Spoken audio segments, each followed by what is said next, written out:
Imagine you are sitting with an 85-year-old woman. Her brain has been, so thoroughly ravaged by Alzheimer's disease that she hasn't recognized her own children in over 5 years. Right, which is just devastating. Totally. She hasn't spoken a single coherent sentence in a decade. The actual physical tissue of her brain, like the gray matter itself, is undeniably deteriorated. It's choked by amyloid plaques and tau tangles. Medically speaking, the hardware is just severely compromised. Exactly. And then one ordinary Tuesday afternoon, she suddenly sits up, she looks her daughter directly in the eyes, calls her by her childhood nickname, and reminisces about a really specific family vacation from, 1990. Oh, wow. Yeah. She says a peaceful, deeply lucid goodbye and then passes away shortly after. Medically speaking, that is impossible. The biological hardware is completely destroyed. So how did the software just, run flawlessly? Well, that phenomenon, which we call terminal lucidity, it really breaks almost every foundational rule we have about how consciousness relates to physical brain matter.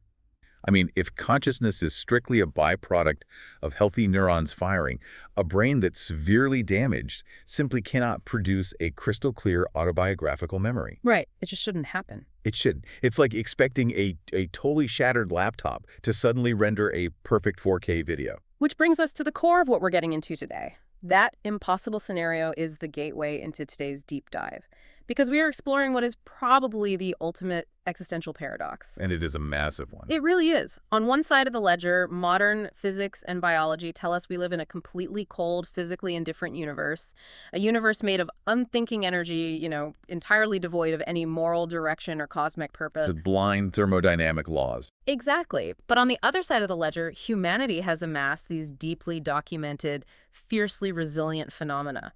Everything from that sudden mental clarity right before death to verified clairvoyance to neuroimaged mystical states. And rigorous academic databases of past life memories, too. Yeah. Anomalies that loudly suggest there might actually be a hidden, conscious, cosmic order. So our mission today is to guide you, the listener, through a towering stack of sources to try and answer one really profound question. Which is, why would an indifferent universe made of pure energy keep sending us back to learn and improve? Right. And to unpack this, we are looking at a really diverse set of materials. We've got ancient manuscripts, specifically the Brihadaranyaka Upanishad. Such a fascinating text. It really is. Plus, we have cutting-edge neuroimaging from Dr. Andrew Newberg's SPECT scans of the brain during deep prayer. We have decades of rigorous reincarnation research from Dr. Ian Stevenson at the University of Virginia. And we're going to ground all of this in the philosophical frameworks of modern quantum physicists and evolutionary biologists. Because we have to look at the hard science. But I think it's vital to establish right at the top that we are not here to advocate for a specific spiritual dogma. No, definitely not. Our goal is to impartially unpack the data. We want to analyze these observable documented anomalies without presupposing the existence of some moral deity. Right, no bearded guy in the sky judging us. Exactly. We want to see how the scientific theories of today are attempting to bridge this massive gap between hard physics and spiritual mystery. So before we can even look at these mystical anomalies, we have to understand the board we are playing on. We need to define the baseline of our physical reality according to mainstream science. And that baseline is decidedly unromantic. Oh, very much so. The scientific consensus states that the universe is comprised of energy and matter, governed strictly by conservation laws. Energy cannot be created or destroyed, it only changes form. And crucially, this energy has no agenda. Right, none. Thermodynamics does not have a moral compass. When a star goes supernova and obliterates a dozen planets, the universe isn't making a judgment call. It's not angry at those planets. Exactly. It's simply the inevitable result of mass, gravity, and nuclear fusion. Which makes the universe sound incredibly efficient, but also entirely ruthless. Gravity doesn't pause to check if you're a good person before you hit the ground. Right. And this isn't just some grim fringe interpretation. This is the champion worldview of some of the greatest philosophical heavyweights. Our sources point us to Bertrand Russell's 1903 essay, A Free Man's Worship. Oh, that's a brilliant piece. Brutal, but brilliant. Brutal is the word. He lays it out so starkly. He describes matter as being, quote, blind to good and evil, reckless of destruction. He argues that humanity is simply the outcome of accidental collocations of atoms. And you see that exact thread carried forward into modern biology by figures like Richard Dawkins. He famously observed that nature is neither kind nor cruel, but pitilessly indifferent. Pitilessly indifferent. That's heavy. It is. I mean, there's no underlying justice in the food chain. A cheetah eating a gazelle isn't evil, and the gazelle escaping isn't a victory for cosmic good. It's just genetic survival. Yeah, Carl Sagan captured this beautifully, albeit melancholically, in his pale blue dot reflection, really emphasizing our profound cosmic insignificance. And our source notes even highlight a 2022 paper by philosopher Guy Kahan titled, "Is the Universe Indifferent? Should We Care?" which confirms this is still the dominant philosophical anxiety of our time. Because facing a pitilessly indifferent universe is a crushing psychological burden. If your life is just a brief spark in an endless dark void, the grief of existence becomes overwhelming. It leads straight to nihilism. Right, so let me pose a theory here. If the universe is just a giant cosmic tinball machine of blind energy, just bumpers and gravity and flippers, isn't the concept of karma simply the ultimate human coping mechanism? How do you mean? Well, we have a desperate psychological need for a scoreboard, so we invent this cosmic ledger that tracks our good and bad deeds just to make the pinball machine feel less terrifying. From an evolutionary and sociological perspective, that is actually a highly robust theory. Facing an indifferent void is, well, it's terrible for the survival of a tribe. Right, because if there are no ultimate consequences, why cooperate? Exactly. Humanity naturally constructs mental models to enforce social cohesion. We build the concept of karma, or divine justice, because it ensures the group functions smoothly. It's basically game theory. If I believe the universe will punish me for stealing your crops, I don't steal your crops. Yes. Without a cosmic judge, the consequences of our actions are merely social. If you do something terrible, the physics of the universe don't change.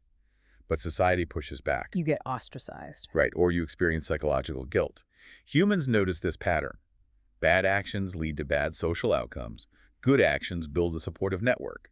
So our brains, which are highly tuned pattern recognition engines, project that social dynamic onto the cosmos itself. So we call it karma, but it's really just applied sociology. Exactly. Our sources include this fascinating, almost haunting anecdote from a researcher named Christian Hecker. Oh, the dream about the giant head. Yes. He documented this vivid dream where he encountered a giant head representing the universe. And this universe head was just spinning around, and it unequivocally told him that everything is completely meaningless, that the universe fundamentally does not care. Which is a perfect example. His own subconscious mind was projecting the ultimate materialist dread. Yeah, processing the logical endpoint of Russell and Dawkins. Right. Visualizing the terrifying reality of pitiless indifference. But hold on, let's really analyze these phenomena. If that's the whole story, if the universe is just a cold pinball machine, and our brains are merely biological computers inventing karma to survive the dread, we run into a massive wall. Mystical experiences. Exactly. Why do mystics across completely disparate cultures and eras physically experience a literal, undeniable connection to a higher cosmic order? We aren't talking about people just believing in a comforting story. No, they're experiencing a physical state of absolute unified transcendence. Right. To understand that, we have to look directly at the hardware. We have to move into the neuroscience of transcendence, specifically the mechanics of the brain during intense spiritual practice. And this is where it gets really concrete. Let's look at the neuroimaging data. Dr. Andrew Newberg at Thomas Jefferson University has spent over 20 years mapping the brain on, quote-unquote, God. Using SPECT scans, right? Single photon emission computed tomography. Yes. Essentially, they inject a radioactive tracer into the bloodstream. As the brain works, blood flows to the active areas, and the tracer lights up on the scan. And we have his 2003 study analyzing Franciscan nuns practicing centering prayer. Right. Centering prayer is an intense form of Christian meditation. It is not about asking for a new car or a promotion. It is an exercise in extreme spiritual renunciation. So what are they actually doing in their minds? The practitioner attempts to completely empty their mind of ego, thoughts, and desires, to make room for the presence of the divine. Okay, so Newberg takes a baseline scan of the nun just resting, and then another scan at the absolute peak of her deep centering prayer. And when we look at these scans side by side, the mechanical shift is staggering. It really is. The frontal lobes, the area right behind your forehead, light up like a Christmas tree. Which is entirely logical. Yeah. The prefrontal cortex manages intense focus and executive function. The nuns are concentrating with immense effort to maintain this egoless state. So the blood flow spikes because they're working so hard. Exactly. But the real anomaly isn't what turns on, it's what turns off. The parietal lobe. Specifically, the superior parietal lobule toward the back of the brain, it goes completely dark. The blood flow just drops off a cliff. So why is that specific drop so crucial to the mystical experience? Well, the parietal lobe acts as your brain's orientation association center. It is constantly calculating spatial coordinates. Like a GPS, sort of, but for your body. It maps the physical boundary between your body and the external world. It is the neurological mechanism that tells you where your physical self ends and the chair you are sitting in begins. It generates the perception of the independent I. Wait, if the parietal lobe is the map that separates my body from the rest of reality, if you deprive that area of blood flow and turn it off, my brain essentially forgets where I end and the universe begins. That is exactly what happens. When the orientation center powers down, the spatial boundary vanishes. The brain can no longer compute the difference between the self and the external environment. That is wild. It is. The subjective result is a profound, undeniable feeling of absolute infinite unity. You do not just feel close to the universe. Your brain literally processes you as being the entire universe. And it's not just a spatial trick, right? There is a massive neurochemical dump happening simultaneously. Huge. The sources show that during this parietal shutdown, there is a significant spike in neurotransmitters like dopamine and serotonin. So the brain is activating its deepest reward and emotional regulation pathways. Yes, serotonin provides a profound sense of peace and well-being, while dopamine delivers intense euphoria and biological certainty. Biological certainty, that's the phrase. That's why a mystic comes out of a meditative trance and says, that wasn't a dream. That was more real than everyday life. Exactly, because the dopamine pathways that signal this is true and important are firing at maximum capacity while the spatial border of the self is deleted. Okay, but this brings us to the critical intersection of science and philosophy. Science, via Dr. Newberg's SPECT scans, has isolated the exact mechanism of the transcendent experience. We know the how. We know the exact combination of blood flow and neurotransmitters required to produce the feeling of cosmic unity. Right, but I am going to throw a very materialist, skeptical wrench into this. Do it. If I cut off oxygen to a pilot in a centrifuge, they hallucinate. If someone takes a heavy dose of psychedelics, the brain chemistry alters and they hallucinate. So why are we elevating a nun's parietal lobe powering down to contact with the divine instead of just calling it what it looks like? A localized brain malfunction causing a localized feeling of euphoria. I mean, if I can toggle the parietal lobe like a light switch, doesn't that prove spirituality is just a biological illusion? That is the most rigorous, scientifically grounded objection you can make. The brain scan proves the engine is running, but it cannot prove who or what turned the key. Right. Materialist views the SPECT scan and says, look, God is just a byproduct of a starved parietal lobe and a dopamine hit. Right. But the neurotheologian looks at the exact same scan and asks a different question. Which is? They ask, is the brain producing the illusion of God, or is the brain functioning as an antenna that can only tune into the frequency of a unified cosmic reality when the static of the ego, the parietal lobe, is turned off? Wow, it's the ultimate Rorschach test for your worldview. It really is. And what's truly fascinating is that this profound biological state isn't exclusive to religious believers. What, really? Oh, yeah. The role of spiritual renunciation and deep meditation can trigger this in anyone. Staunch atheists, materialists, and skeptics have achieved this exact brain state. Who achieves cosmic unity but still thinks the universe is a cold machine? Well, our sources specifically reference Sam Harris, who's a prominent neuroscientist and outspoken critic of religion, as well as Fritjof Capra, a physicist. Both have extensively explored altered states of consciousness through deep meditation. And they had the parietal drop-off. They have experienced the exact same parietal lobe shutdown. The boundary of the self dissolves. But their takeaway was not, I met a living creator. Because of their foundational frameworks, their takeaway was a profound realization of total, pure existence without a judge. So they felt the biological unity, but interpreted it as merging with the vast, pitilessly indifferent void. They experienced the cosmos, and the cosmos was quiet. Correct. When the I vanishes, what remains is the naked realization of being. Whether you interpret that unity as the embrace of God or the cold reality of the quantum void depends entirely on the psychological framework you bring to the experience. Okay, so if our biology allows us to dissolve the spatial boundary between me and the universe, we have to ask a much more dangerous question. I like dangerous questions. Can the brain also dissolve the boundary of time? Because if the brain isn't just a physical computer, but something that taps into a broader, interconnected reality, maybe it isn't bound by linear cause and effect. Now we are shifting from the anomalies of space to the anomalies of time. Exactly. Let's talk about nonlinear reality. Well, if the universe is the cold, indifferent pinball machine we discussed, cause must precede effect. You pull the plunger, then the ball shoots up. The ball cannot shoot up before the plunger is pulled. That is the bedrock of linear thermodynamics. Right. So let's start with normal brain function to rule out the mundane. We have data on standard brain function during sleep fMRI and PET scans comparing REM sleep to awake states. Yes. In normal REM sleep, the brain is highly active, but it's engaging in memory consolidation and data processing. Throughout the day, your subconscious picks up on thousands of subtle cues that your conscious mind filters out to avoid sensory overload. Okay, so if I notice out of the corner of my eye that my car's steering wheel is vibrating slightly, I might ignore it because I'm focused on traffic. Yeah. But that night, I dream my car crashes. 2 days later, my tie rod snaps and I crash.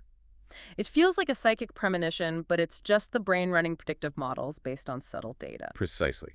Add to that the phenomenon of selective memory. We have thousands of bizarre dreams that mean nothing, which we immediately forget. We only remember the one dream that coincidentally aligns with a future event. So that is the standard linear materialist explanation for predictive dreams. Yes, and it covers the vast majority of cases. But the sources in our stacked demand, we look at anomalies that cannot be explained by processing daytime cues. We are looking at documented clairvoyance, specifically the case of Baba Vanga, the blind Bulgarian mystic who lived from 1911 to 1996. Baba Vanga. She is a deeply complex figure. She lived in a rural area without internet or access to global intelligence networks. Right, totally isolated. Yet she is credited with making historically accurate, highly specific predictions years or decades in advance. Let's look at the mechanics of a specific prediction rather than just calling her psychic.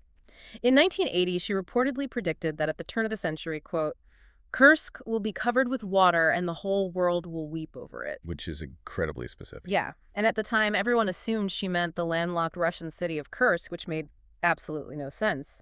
But in August 2000, the Russian nuclear submarine Kursk sank, trapping its crew. It's chilling. How does a blind woman in 1980 process subtle daytime cues to predict a submarine disaster 20 years later? Well, it's important to apply rigorous skepticism. Many of her predictions were vague, and some were retroactively fitted to events by her followers after the fact. Sure, confirmation bias is real. However, the volume and specificity of certain hits, like the Kursk, or warnings about steel birds attacking America prior to 9/11, create a statistical anomaly.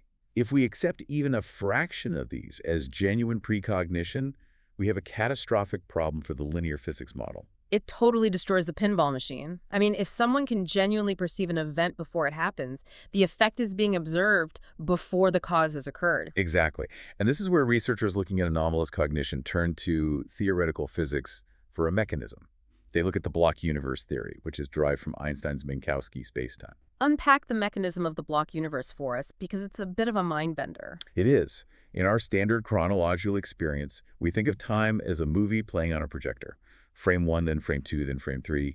The past is gone, the future doesn't exist yet. Right. But in the block universe model, time is not a movie, it's a DVD. All the scenes, past, present, and future, exist simultaneously as a single, unchanging block of four-dimensional spacetime. So the year 1980 and the year 2000 exist at the exact same time within this block, just at different coordinates. Correct. Our human consciousness is normally like the laser in the DVD player, reading one frame at a time, creating the illusion of linear flow. Okay, I'm with you. But in states of anomalous precognition, the theory suggests that consciousness somehow detaches from the linear reading process. So the laser skips a chapter. Exactly. Baba Vanga's brain wasn't predicting a future that hadn't been written yet. Yeah. Her consciousness somehow accessed a different set of coordinates on the spacetime block. She saw the sinking of the Kursk because in the block universe, it was already there. Man, this severely challenges the idea of a purely indifferent, disconnected universe. If time is a simultaneous structure, and human consciousness can occasionally navigate it non-linearly, it implies a deep underlying cosmic architecture. Yes, it suggests reality is deeply interconnected in ways that local linear physics cannot currently map. Which is a perfect segue. Because if time is a simultaneous block and consciousness can jump around it, we are forced to ask what happens at the ultimate boundary of human time. Death. Exactly. What happens at the moment of physical death? Which brings us to the deepest, most rigorously researched anomaly in our stack today, the reincarnation dilemma and the anomalies at the edge of life. And we can tie this right back to the terminal lucidity we discussed at the very beginning. We established the biological impossibility of an Alzheimer's riddled brain generating perfect, coherent memory. Right. The hardware is broken, but the software runs perfectly right before the power goes out permanently. So the mechanism of terminal lucidity suggests a terrifying or perhaps liberating possibility that consciousness is not generated by the brain, but is instead filtered or received by it. The brain as an antenna again. Exactly. If the brain is a television set, Alzheimer's destroys the internal wiring. The picture gets fuzzy, then blank. But right before the TV completely dies, there is a sudden surge where the signal bypasses the broken wiring and displays in high definition. So the signal, the consciousness itself was always intact. The physical receiver was just the problem. Yeah. But if consciousness is a signal that exists independently of the physical brain, where does the signal go when the TV is finally unplugged? This takes us to the University of Virginia's Division of Perceptual Studies. Oh, this research is incredible. It really is. And I want to emphasize, this isn't fringe pseudoscience. This is decades of painstaking academic rigor started by Dr. Ian Stevenson and continued by Dr. Jim Tucker. Right. They have compiled a database of over 2,500 highly verified cases of children who possess spontaneous, accurate memories of a past life. We really need to look closely at their methodology because it's the rigor that makes this so compelling. We aren't talking about adults under hypnosis claiming to be Cleopatra. We are talking about toddlers, usually between the ages of 2 and 5. Spontaneous recall. Exactly. Let's dive into a specific narrative from their research, the case of the Burmese sisters, Da Fu and Man Nyen San. Okay, so these were two elderly sisters who lived together and died within a short time of one another. Decades later, a set of twin girls were born in a different village. And as soon as they could speak, they began demanding to be called by the names of the deceased sisters. And Stevenson didn't just write down the claim, he investigated. He traveled to the villages. The twins could accurately name the deceased sisters' family members, describe specific events from their lives, and even correctly identify personal items that belonged to the women from a lineup of objects. That is just nuts. And the anomaly extends beyond memory into biology, doesn't it? It does. Stevenson found that in many of these cases, the children possessed birthmarks or congenital deformities that perfectly matched the fatal wounds or scars of the deceased individual they claimed to be. So if the past personality died from a gunshot to the chest, the child might have a corresponding birthmark at the exact entry point. Yes, which Stevenson would verify against old medical records or autopsy reports. The statistical data here is mind-bending. Our sources include an analysis by Dr. Walter Simcoe, who looked deeply into Stevenson's study of 31 sets of twins. That is 62 individuals. Right. And in 100% of these cases, the twins provided enough factual information to validate their past incarnations. And what did the relationship data show? It showed it wasn't random. Out of these 31 sets of twins, 35% were siblings in their verified past life. 29% were friends, acquaintances, or business associates. 19% were other family members, like cousins. And 16% were spouses in a past life. Right. They reincarnated together. This specific clustering introduces a massive new mechanism into our discussion, the concept of soul planning. Yeah, the sources describe life as a planned vacation itinerary. Before you are born, your consciousness coordinates with a karmic group of other souls. You set rendezvous points. It's a fascinating framework. The theory posits that phenomena like intense déjà vu or love at first sight are not random chemical reactions, but the sudden recognition of a pre-planned karmic encounter.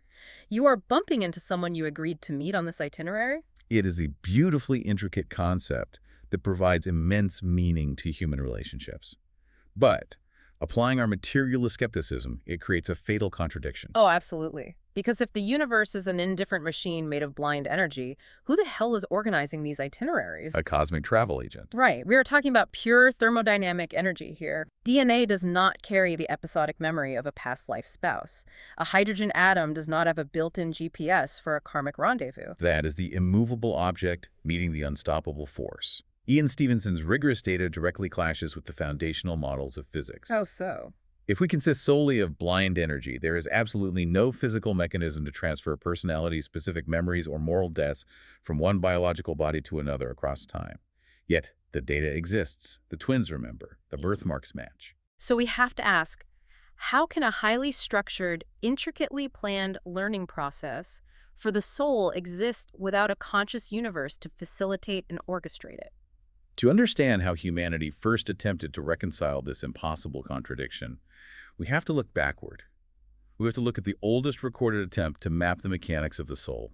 We are traveling to northern India, somewhere between 800 and 500 BCE, to look at a text called the Aranyaka Upanishad. And we actually have an image of a manuscript of this text in our sources, written in a beautiful Devanagari script. The Upanishads represent one of the most profound philosophical pivots in human history. But to understand their impact, you have to understand the system they were replacing or evolving from the early Vedic period. Right, the early texts like the Rig Veda. Back then, the worldview was focused entirely on controlling the terrifying external universe. Right. The early priests believed that the cosmos, the rising of the sun, the falling of the rain, only continued because the gods performed a cosmic sacrifice. To keep the machine running, humans had to mirror that sacrifice. It was a transactional mechanism with the physical world. Priests would perform elaborate fire rituals, burning offerings of cereals, vegetables, and butter to ensure agricultural success and cosmic order. It was essentially an attempt to bargain with the indifferent universe. Exactly. But the authors of the Brihadaranyaka Upanishad realized that throwing butter into a fire didn't fundamentally change the nature of suffering or the cycle of life and death. It didn't solve the core problem. Right. So they initiated a radical shift. They moved from the external sacrifice to what scholars call interiorizing the sacrifice. What does that look like mechanically? Instead of throwing physical objects into a fire, the practitioner offers their own vital breaths, their life force, their senses, and their mind into the internal fire of awareness.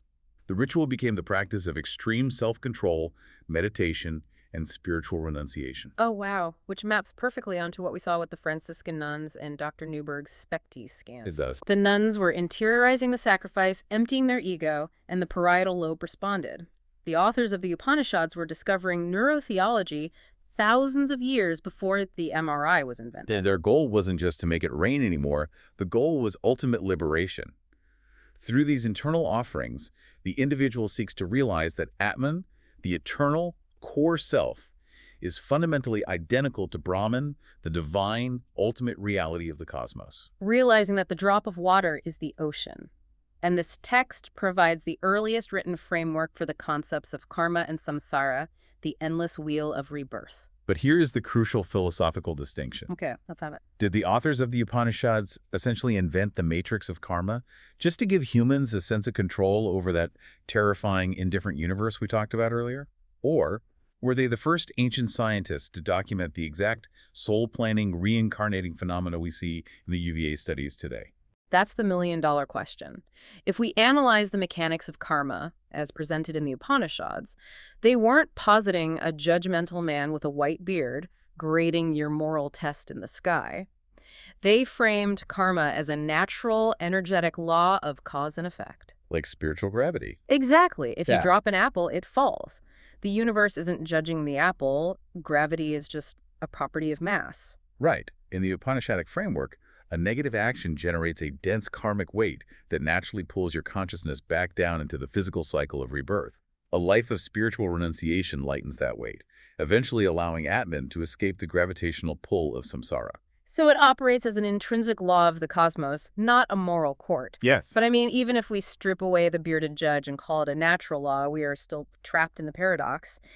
Even a law of spiritual gravity implies that the universe is inherently structured to allow for and perhaps encourage spiritual progression. Which means the universe isn't just blind energy. Right. It has a preference. It has an architecture designed for learning. And we cannot leave this massive contradiction hanging. On one side, the pitilessly indifferent thermodynamics of Richard Dawkins. On the other side, the parietal lobe generating transcendent unity, Baba Vanga accessing the block universe, the reborn twins of UVA coordinating their itineraries, and the ancient spiritual mechanics of the Upanishads. So how do the most brilliant minds of our era reconcile these two seemingly incompatible realities? How do we bridge the hard physics of a dead universe with the glaring data of a cosmic classroom? Let's look at the grand synthesis. Okay, let's do it. Our sources list some absolute titans of modern thought who are attempting to build this bridge.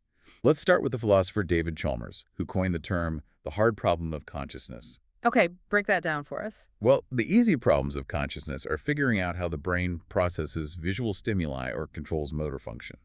The hard problem is explaining how physical, wet, gray matter can generate a subjective internal experience. Right. How does a collection of unthinking atoms know what it feels like to see the color red or to feel the agony of grief? Exactly.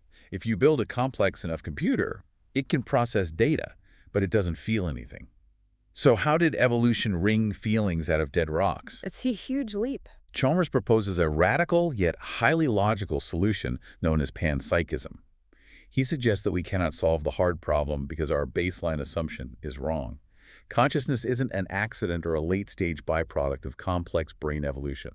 What is it then? He theorizes that consciousness is a fundamental property of the universe, right alongside mass, space, and electrical charge. Wait, so an electron doesn't just have a negative charge. It possesses an infinitesimally tiny, fundamental spark of experience. Yes, and as matter complexes into brains, those tiny sparks pool together into the complex human consciousness we experience. If panpsychism is true, the universe was never a cold, dead machine. The building blocks of reality have always possessed the seeds of awareness. Wow, that completely flips the script. Okay, let's layer in physics. David Bohm, one of the most significant theoretical quantum physicists of the 20th century, he proposed the concept of the implicate order. Bohm looked at the weirdness of quantum mechanics, like particles communicating instantaneously across vast distances, and realized our model of reality was superficial. Superficial how? He suggested that the reality we see, with separate objects bouncing off each other in linear time, is just the explicate order. It's the surface. But beneath that, everything is connected in a deeper, hidden, undivided wholeness. That is the implicate order. To visualize this mechanism, our sources suggest thinking of a piece of paper with a single continuous line drawn on it. If you crumple that paper up into a tight ball and poke a needle straight through it, you'll pierce the paper in dozens of different places. Wow. If you only look at the holes, they look like random, disconnected dots scattered in space. That's our daily linear reality. But if you uncrumple the paper, the implicate order, you see that every single dot is perfectly connected by one continuous line. That is a phenomenal analogy. In Bohm's universe, space and time are the crumpled paper. Everything is enfolded into everything else. And this provides the exact mechanism we need to explain Baba Vanga and the block universe. Exactly. If everything is enfolded, a consciousness that accesses the implicate order isn't traveling through time. It's simply perceiving the unfolded paper. Okay, if your head is spinning right now, listener, you are not alone. This is deep. Let's ground this further by bringing in biology. Rupert Sheldrake and his theory of morphic fields and morphic resonance. Sheldrake, a biologist, looked at how complex forms and behaviors develop in nature and found DNA insufficient to explain all of it. He proposed that nature relies on collective memory transmitted through non-physical morphic fields. What is the actual mechanism there, though? How does information jump between animals without physical contact? Sheldrake argues it operates via resonance, similar to tuning forks.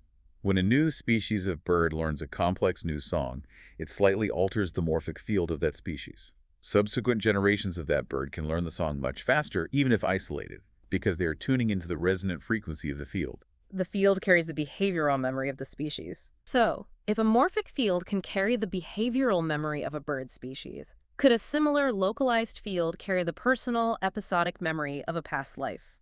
Could the UVA twins be tuning into the specific morphic resonance of their past incarnations, explaining the transfer of memories without relying on physical DNA?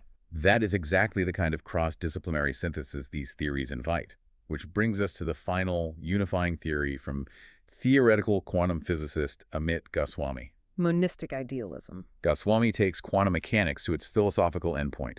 The materialist says matter is primary and consciousness is a byproduct. Goswami says the exact opposite. So consciousness is primary. Yes, consciousness is the ground of all being. Matter is just the dense medium that consciousness uses to express and experience itself. Let me try to pull all of these massive threads together. The universe isn't a cold, dead pinball machine, but it's also not a strict, bearded headmaster grading our karma with a red pen. Right, neither of those extremes. So if we combine Chalmers' panpsychism, Bohm's implicate order, Sheldrake's fields, and Goswami's idealism, Is the universe more like a giant developing organism trying to understand itself? I think so, yes. And our individual lives, our reincarnations, are moments of transcendent clarity. Hmm. We're just its neurons firing. We are the universe experiencing itself. I would validate that as the most intellectually rigorous synthesis available to us today. Yeah.